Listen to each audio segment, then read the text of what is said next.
of Gold by Julia Cameron. Um, a Journey to Your Creative Heart. Um, this time I'm going to be reading starting on page 13. So I guess this is the second section. I learned a couple things last time. So, oops, my phone battery is a little low. So hopefully I can get through this section. It's shorter though. But yeah, I have some water. So bring some water if you're joining me because I realized I didn't read so well when I was parched. But let's get started. In your backpack, the basic tools. Morning pages. For the duration of this pilgrimage, and I would hope long beyond it, I ask you to employ 3 pages of daily longhand morning writing called morning pages. Yes, they must be longhand. Yes, they must be done in the morning. If you have done the artist's way, you have done your morning pages. Hopefully, you do them still. You may think of them as anything from brain drain to meditation. Morning pages will center you, steady you, empower you, enlighten you. Then will comfort you, console you, stimulate you, intrigue you, challenge, irritate, and activate you. For Westerners, they are a potent form of meditation, and like all meditation, they will make you intimate with yourself, with your with your personality and all its fears, foibles, and quirks. Practice over time, morning pages become a reliable bridge to the universe itself. Through them, you will encounter the workings of your spirituality, the great creator within, with all its grace, wisdom, and power. Here's how you do them. Every morning, write 3 longhand pages, single sided, 8.5 by 11 inches, of whatever comes in your head. Not art, not thought, just stuff. As my friends as my friend Timothy says, we all have our stuff. Stuff like my back hurts. I forgot to call Joanne back. I need to do laundry. Did I forget to buy Tide? I hate what Terry said about me at the meeting yesterday. He's so self-serving. Maybe I need to keep a file of just what I've done on this project. Do I need to buy dog food? Sometimes joyous, sometimes sad. The morning pages may be whiny, petty, full of gripes. Conversely, some of the stuff may be far larger. I sense Dad's in more pain than he's letting on. Or I could propose we go a whole new direction with this project, and it just might be perfect. Sometimes they pinpoint realizations about what's working for you. For once, I think I'm pretty happy. Those daily walks may be really helping. Alternatively, they may hold flights of fancy. I'd love to go to Australia. Wouldn't it be fun to write a musical? It could I could bike to work most days. It could be fun to combine my photographs and poems. Not all insights need to be dazzling. Not all days need to hold insights at all. In other words, the point of doing the pages is doing the pages, process, not product. Think of them as playing scales. Yes, they take time, but by prioritizing how we spend our time, they give us time as well. Have I emphasized morning pages must be done by hand? I know that it is inconvenient, unpleasant, time consuming, archaic. I ask you to do them that way because it works. What does that mean? Why by hand? We prick our finger and sign in blood. It is an oath to tell the truth. In a darkened room, we touch our fingertips, and when we draw them apart, they trail particles of light. There is energy to the hand, an energy of blood, of truth, and knowledge that is deeper than skin. Blood is the body's ink. We write your lives in it. The blood remembers what the mind forgets. And when the blood remembers, it tells the hand. Writing by hand is not merely writing, it is writing. If we follow our hand, which both leads and follows our thoughts, that hand will point to the trail. Since we are on a pilgrimage, this is important. Writing by hand is like walking somewhere instead of whizzing there in a car.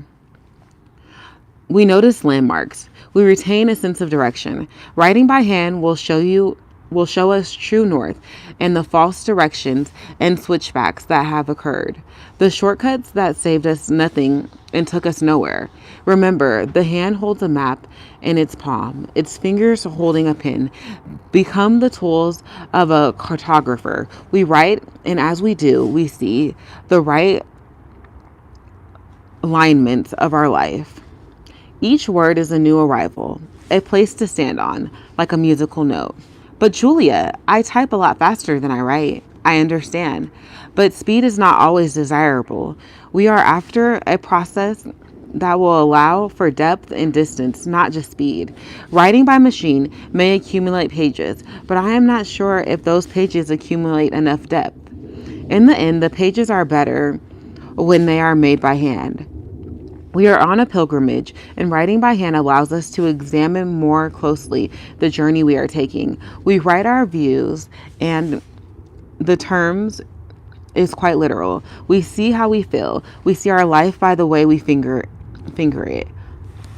Palmists will tell you life is written on your hand.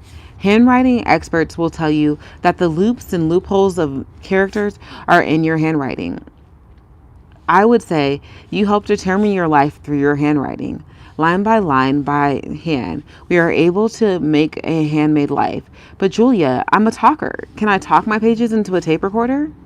Words can be wrapped on tape and spooled into a ball. This will capture the thread of what you're saying, but the danger is that such isolated threads can make lies of whole cloth. The tongue is slippery, slick, evasive. The hand nimble, perhaps, but humble. Seldom lies. A touch is a touch, no matter how we disguise it. And so, writing by hand, we touch the truth. It knuckles under, but the truth changes. You tell me. Yes, it does. It changes under your hand. We call it writing. And as you will see, it does write things. We begin with a version of reality that is neat, slick, and clean. A sheet of paper. When we move our hand across our experience, something more complicated happens. We see where we have told ourselves one thing while feeling quite another. By writing lines on a page, we begin to read between them.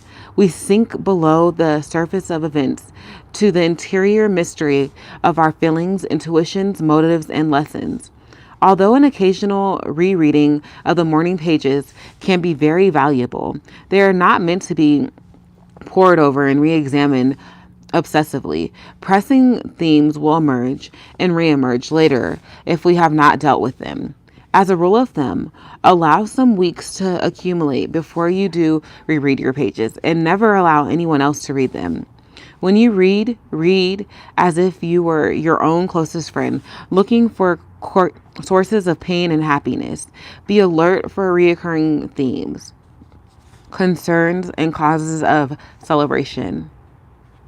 I lived for years in Greenwich Village.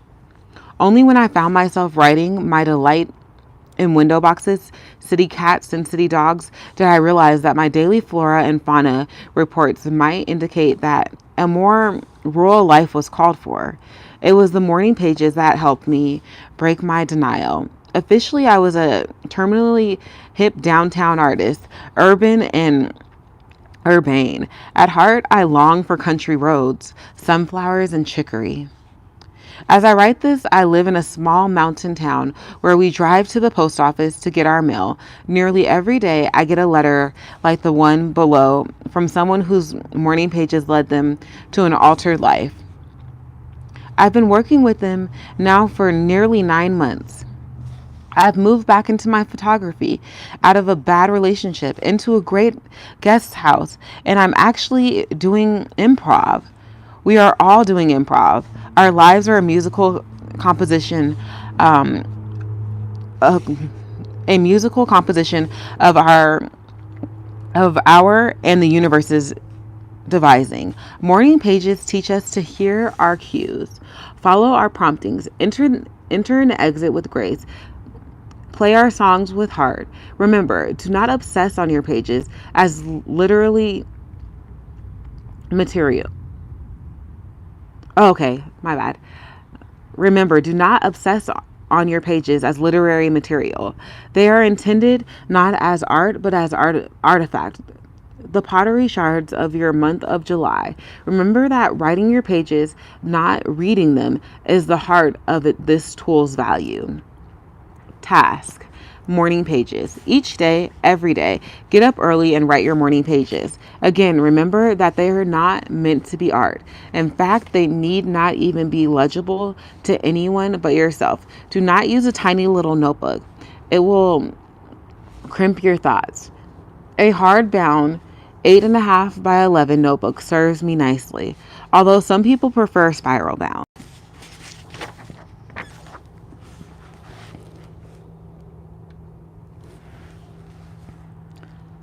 Okay, well, it looks like my phone hit low battery in the middle of that. I hope that was fully recorded. On like the spines of the pages, not the spines, like in the sides, there's like little notes. I wasn't reading those before, but I think I'm gonna go back and read a couple of them right now. Everywhere I go, I find a poet has been there before me. Sigmund Freud. Work and play are the same when you're following your energy and doing what you want all the time. The distinction between work and play dissolves. Shakti Gawani. Just as appetite comes by eating, so work brings inspiration. Igor Stravinsky. I don't wait for moods. You accomplish nothing if you do that. Your mind must know it. Has got to get down to work. Pearl Buck. Only a mediocre writer is always at his best. Somerset Maugham. My painting is always ahead of my understanding. It is a sort of teaching process for myself, a way of spiritual knowledge. Peter Rogers. It is necessary to write if the days are not to slip emptily by. Vita Sackville West. This is the practice school of writing. Like running, the more you do it, the better you get at it. Natalie Goldberg. Okay, so that is it for today. Thanks so much. Bye.